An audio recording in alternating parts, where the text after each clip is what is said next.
Welcome back to another enticing episode. We have a lot in store for you today, and as usual, just to reintroduce ourselves again, this is Girl Dynasty.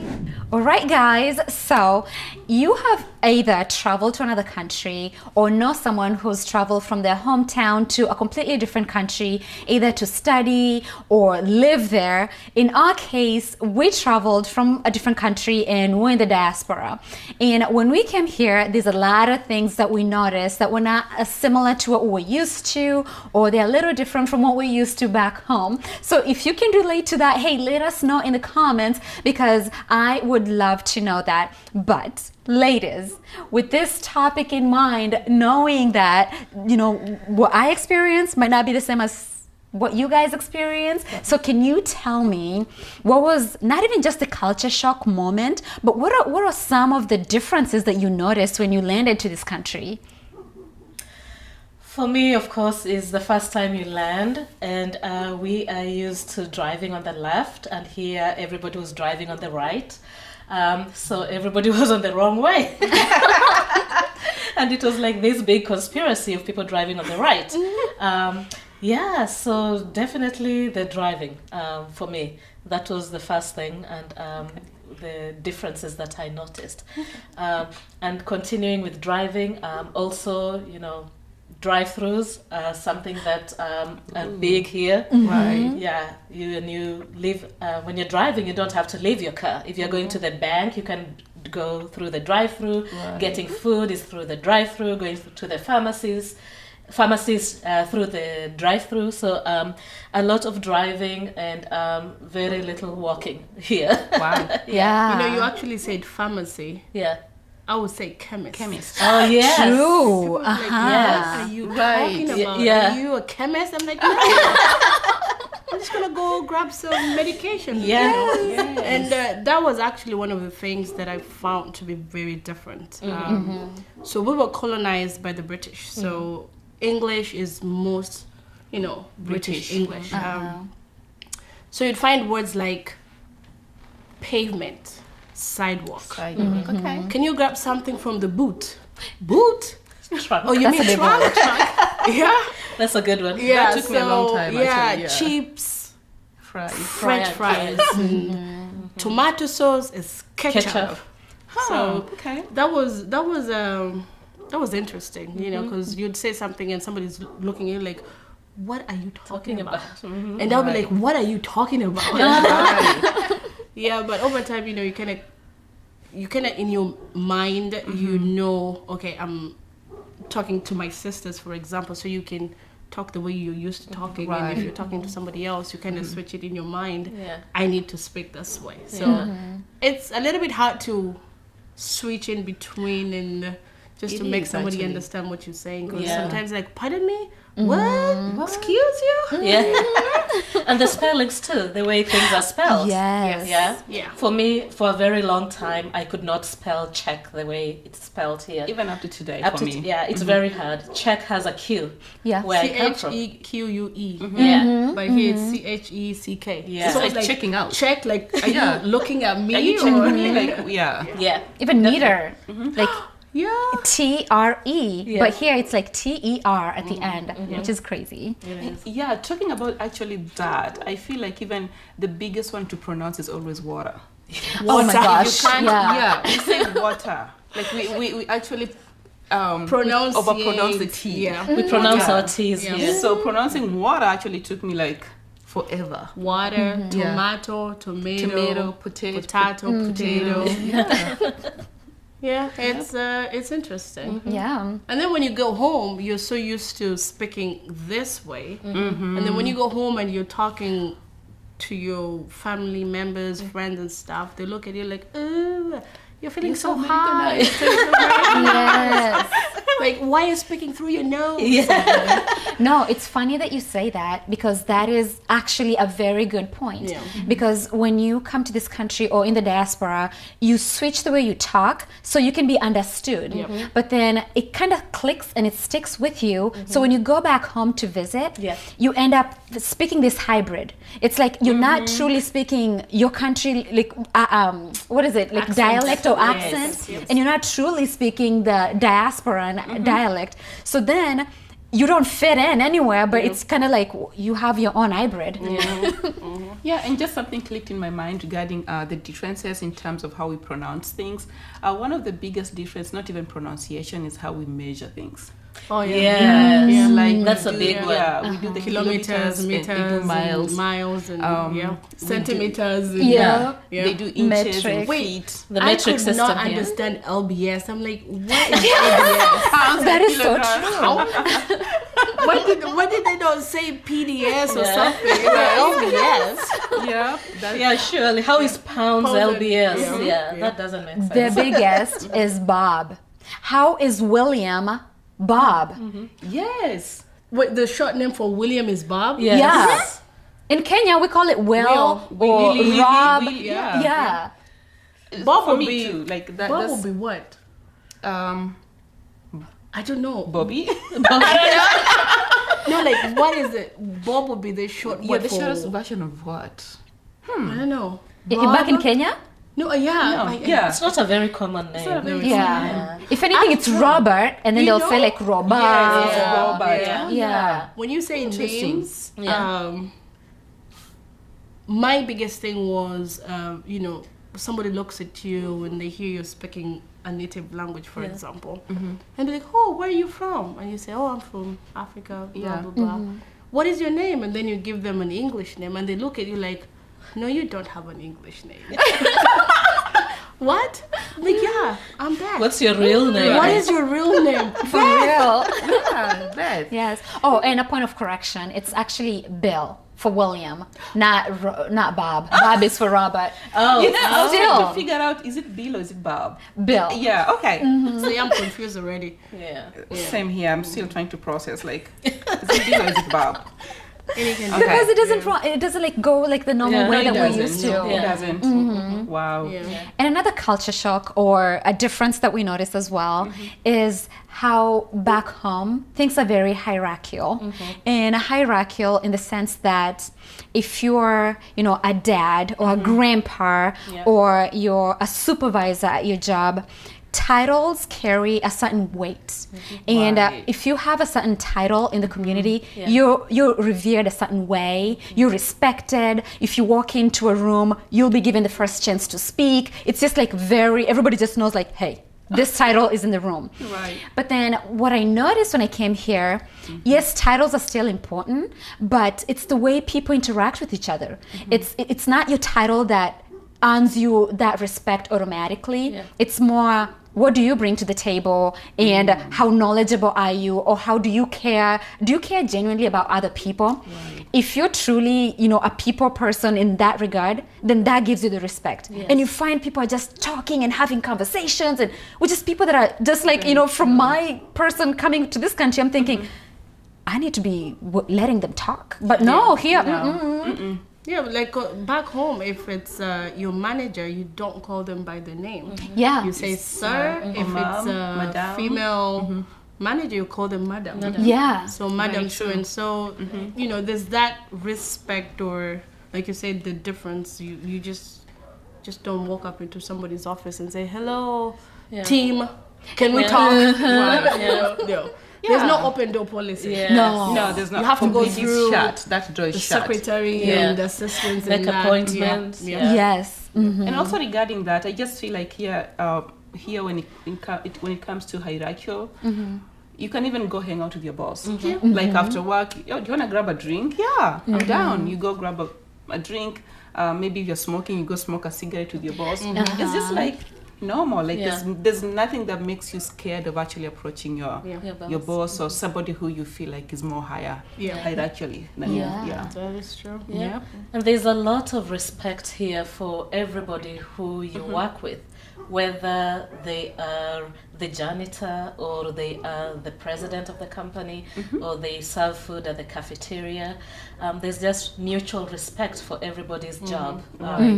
So everybody respects each other. Yes. Yeah. Now, when it comes to respect, I think one of the biggest thing that I've also noticed is in terms of just relationship with your kids. I'm a mom myself, so I actually have noticed people here do respect what a child has to bring to the table. If my child comes home and tells me, okay, mom, this is what I'm going through, like, I have to sit down and listen to what they're going through. It's not like I'll have to brush them off and be like, just wait. Behind. Yeah. Adults are talking here, so go away. Oh my gosh, yes. So yeah, there's just that aspect of you trying to get to know your child even better, listen to what they have to say. Are they going through a problem in school? Are they getting bullied? Are they like, what is it that's actually going through in their lives? But I think that also comes with we grow up, you go to boarding school. Yes. You know, so you're never home. Yeah. So you're gone 3 months, you come back 1 month. a month Or even 3 weeks. or 3 weeks, or even when you go home, you have tuition. Like your parents pay extra for you to get tutored when you're not in school. So you don't even have time to misbehave or anything like that. Wow. And the fact that back home, teachers had the authority and power to the discipline society you. like hold them to a very powerful position. So you don't have time to misbehave. If you're in school, you have teachers. If you're home, you have parents. Or you can be walking around and a neighbor sees you misbehaving and they're like, Oh my goodness, that's a big one. Being raised by a village. Being raised by a village to raise a child back It home. literally does. And you can't even think about running away or doing anything. Oh, absolutely not. That even never crosses your mind, right? One time, me and my brother, we decided to, go see some friends and Just we're wander walking. off. And you're trying in your head to think, I'm gonna go a place where nobody knows me. No, somebody looks at you and they're like, "Oh, this is You look like so and so. child." That's a good one. And then you come home Before you know it, they call your mom. You sit down. Your dad's like, "Beth, come here, sit down." So, what were you doing over here? And you're like, "Wait, what?" Like I was literally walking, hiding behind bushes and trees. How did you know this? So that is one thing that is very different here. Like it's very different. If it's your family, it's your family. But back home, you're raised by the whole community. So Right. I actually miss that sometimes because you can just walk up to your friend's house, no notice, no calling, and telling them, "Oh, can I come see you?" Just walk up. Knock, knock. I'm here. And you set some tea on the stove and sit down and hang just out. talk. And here we have to make plans too. Yes. Like even just sitting down here today, we had to We make made massive plans. plans. Because Lots of plans. even just like going to somebody's to somebody's house to have a maybe dinner or party. The way in Africa we just go to somebody's house. You don't expect to leave immediately. No, you just sit there. Stay there probably till like morning. Here within an hour, dinner is done. So okay, see ya. You know what they say? There's no hurry in Africa. There really is no hurry in Hurry Africa. in Africa. That is But I very think I true. love also that aspect of just like sitting down and talking, mingling with your cousin or your neighbors or just your friends. I just feel like it's more in terms of just socialization aspect. I think I do miss that a little bit. Yeah, And that- speaking of that is what that's what I miss a lot, back home in Kenya, once you leave the house, from the time you leave the house and you walk to the markets or wherever you're going, you meet 5, 6, 7 people, up to 10 people, You and say hi to everybody literally everybody. stops. How are you? How's your day going? And you just, it really helps even your mental health because you just meet so many people. Here in America, it's get in your car, drive to work, drive back, and you don't really get to meet that many people. So that is one thing I really miss. And every time I visit home, I intentionally go to those 1 kilometer away markets on foot. That way I can meet people and say hello and run into your old All friends. friends. all Yeah. So I was just checking the angle of food Yeah. because that was very intriguing about when you just go into someone's house. And one thing that I notice about here that I kind of miss about home is there's just the food aspect. You come to my house, you're not leaving until you eat. Yes. Yeah. And then another thing too, potluck. was a very foreign thing to me. That is foreign. I've never seen a situation where everybody brings something to share. It's always been if you're my guest, I provide the food, you guys eat. And then if you go to the restaurant, you guys remember that? It's like if you invite people to come to your birthday, you're paying for that. That is so true. Like because that is the expectation. If I told you, hey Trudy, let's go out. Like I was gonna sit home. I was not gonna do anything. But the fact that you're gonna make me leave my house, you're taking care of that. You got the tab. But here you go and you get your tab. You're like, what? I wasn't ready for this. I was just gonna be happy sitting at home, but now you're making me spend money. That is very different. Or if there's times where we've gone out with friends. If it's somebody's birthday, I pay for them, and they're just looking at me like, what? I'm like, just take it.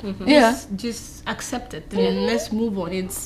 And talking about makes the me birthdays, happy. talking about the birthdays and like celebrations like Christmas, I feel like back home we don't overemphasize on gifts. We just like as long as we're happy, we are socializing, we're just sitting down together, having that connection. We don't do gifts. We don't do gifts. No. But Not here, even Christmas. Oh my God, Christmas here, like we have to open gifts. It's becoming my favorite type of a holiday, Christmas especially, because I have kids. But I just feel like I just wanted them to have that aspect of just like don't value gifts way too much. But who am I to say? We're in a different world. So No, we just would slaughter goats and people would just I know. hang out. Yes. I think our And love no alcohol. language- and no alcohol. Oh yes. I think that's one of the biggest things also we notice. Because here it's almost like every restaurant has a bar. Every gas station has so it would be like, let's go out and eat, and you walk in and you see just alcohol everywhere, and you want to go out because I'm like, I don't want to drink, I just want to eat food. So it took a minute for me to understand, you can go into this establishment and eat and drink. So just because you're going in there, it doesn't mean you have to drink. Just go sit, eat, and do whatever you want to do. And even talking about alcohol, I feel like maybe all of us when we came from Kenya, we were not like for me, I had maybe drunk once in my life. But you come here, you become a mixologist. You know how to, I make the mean ass mocktails, cocktails. You know how to make literally everything. Right. So, but back home in Kenya, like you didn't even know brands of whiskey that existed. But you know, back home, drinking was looked down upon. Yes. Just frowned upon. Especially for women. So it was more like the men would drink, but the women were not supposed to drink. So I actually had my first alcoholic drink here in the US. That I can see that, to be honest. I think I had my second drink here in America. First, I was like, I've been baptized, yay! Welcome to the club. And talking about go ahead. Talking about alcohol, I remember when I worked at the first job that I had, break time or lunchtime, I never saw anybody around. Everybody was gone. And I didn't know people were smoking. The smoking aspect for me was just like a new foreign thing. I realized, oh wow, smoke breaks. And somebody's offering me a cigarette. Like, can we go outside and smoke? I'm like, I don't smoke. And I feel bad saying that. For me, it was in church. Is the first time. Like we had church, Bible study in the morning, and then we have a break. Then we go into the main service, and we did Bible study with this wonderful group of people. Then during the break, like 5-10 minutes break, they all went out and smoked. And being raised in my church where they preached that is a sin, it kind of took me aback. But now I'm used to it, and I don't see anything faulty in that. Me too. But that was one thing that really gave me a double take. That is very true. I had never seen a lot of women smoke at the same time. I think for me that was, because maybe men I can see that, but for women I didn't. That was different. That was a big difference. But nowadays I'm just like, okay, you do your thing. Do you? Do your thing. The other thing was how straightforward that when someone does not want something, it is to say. So I remember coming from Kenya, we would, if you offer someone something or they offer you, even if it's water, just accept it, take it. It's all somehow like it's unspoken, but it's kind of considered rude to decline Say someone's no. hospitality. Yep. But here, you can have just your American friends come in and you're like, Yes. hey, would you like some juice? No, thank you. I'm good. And that's okay. Like Yeah. they just, and we're like, whoa, we're not used to that. Yeah, I remember being told that in our house because they would offer me things, and every time I would say yes, yes, yes, because it is rude to decline. Do you want Diet Coke? Yes. Do you want regular Coke? Yes. Do you want Dr. Pepper? Yes. And maybe you didn't even like Dr. Pepper, I right? don't, no. And they're just like, Elsie says yes to everything. She's easygoing. She says yes to everything. That's hilarious. We're just trying to be polite, guys.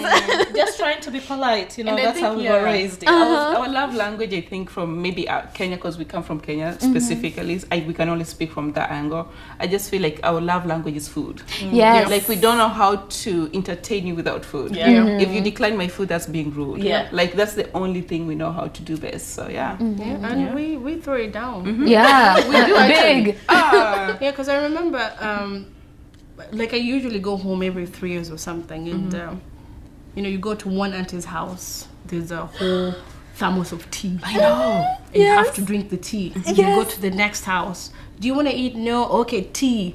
Like by the time you're done, your bladder is so full. You don't even want to see 100. anybody. Right. Yeah. And you can't say no. You can't say no. And you No. have like 7 aunties to visit, Yeah. right? Yeah. You cannot say no. Interesting. So you suffer in love. Yeah. I like that. Very true. Yeah, because when you leave, they're happy that you ate remember some, it and you're still keeping up with your traditions, like, because they enjoy the fact that when you go home, we've not changed, per se. That is true. We still do what we were doing before we moved to the US, so. And I love that. Yeah. Oh, okay. We just bought, like we were going to say something, right? So yeah, I think for me, one other aspect that it's a digression from what we were just talking about is when it comes to schools. I feel like in Kenya, we have like schools after every 2 miles, right? Yeah. Yeah, like schools are just everywhere. Even that. Schools back home are fenced in. Yeah. Like it's a fortnight. Right. Walls and barbed wire. Yes. But here schools are just like Actually, open. schools are like that is a prison in school. Kenya, right? The intention is to keep you in. Right. They're fortified. Right. That's the word actually. Yeah. But schools here, they go from elementary to high school to elementary to Middle school. to high school. Yeah. But in Kenya, you go to elementary and then you do something different here and then you go to a different high school. Yeah. Yeah, they're not like, and we have a lot of boarding schools in Kenya. Oh yeah. So I remember when I told my mother-in-law that I was actually in a boarding school in Kenya, she was like, wow.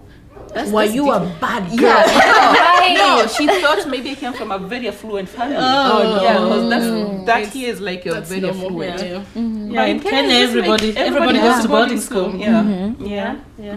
Speaking of schools, here in America, it is very, very common for parents to go to school and come to school and meet with their teachers and discuss your grades or to talk. The parent-teacher conference is a thing here, and you can go see your kids' teachers anytime. But in Kenya, if you see your parents in school, You're in trouble. You're in trouble. You're definitely in trouble. Right. Yeah. So usually that entails some caning from Caning, the teacher and maybe your parents. suspension. Yeah. Suspension. Yeah.